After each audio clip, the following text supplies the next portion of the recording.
Nabi Musa itu pernah bertanya kepada Allah, lama ja'a Musa limiqatina. Ketika Nabi Musa itu di Gunung Tursina, wa kallamahu rabbuh, dan ketika itu ngobrol dengan Tuhannya. Qala mongko dawuh sapa Musa, Rabbi arini andur ilaika, ya Allah bolehkah aku melihat engkau? Qala lan taroni, kowe tak bakalan iso ndelok aku. Walakin indur ilal jabali, tapi delok engke gunung kae.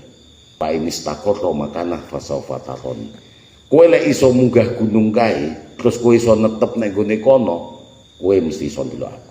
Falamma tajalla rabbuh, ketika Allah bertajalli untuk gunung, fajalahu dakka, mongko tajalinya Allah ini menjadikan gunung itu hancur lebur, berkeping-keping. Fakhara Musa, dan Musa pingsan. Ketika Musa pingsan itu ada yang menafsiri melihat Allah, tapi syaratnya pingsan. Itu Nabi Allah loh, awake dhewe arep presani pangeran, gak bakalan bisa karena mata kita mata basariyah. Nanti ditubah, Nabi Musa ditubah menjadi mata uluhiyah. Fakhara Musa sha'iqa, Musa pingsan, wala ma'afaqa, dan ketika Nabi Musa itu sadar, qala subhanaka tubtu ilaika, maha suci engkau ya Allah, aku tobat kepadamu. Wa anna awwalul mu'minin, dan Musa ikrar bahwasannya yang pertama iman adalah Nabi Musa. Maka ketika Nabi Musa itu ingin melihat Allah, syaratnya lu harus pingsan. Lu awake dhewe pengen temu yo mati se awake dhewe.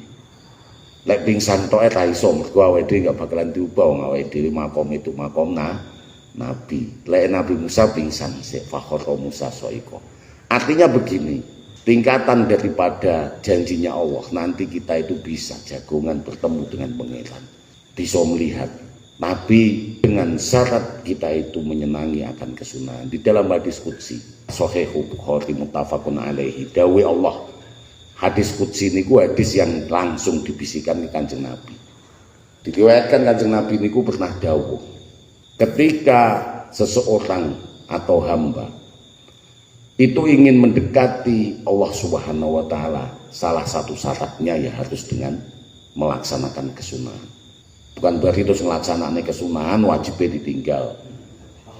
Ayo malah karuan. Kalau wajib itu menyenangkan kita, karena wajib itu ketika kita laksanakan kita mendapatkan ganjaran. Tapi kalau kita tinggalkan, kita diancam dosa.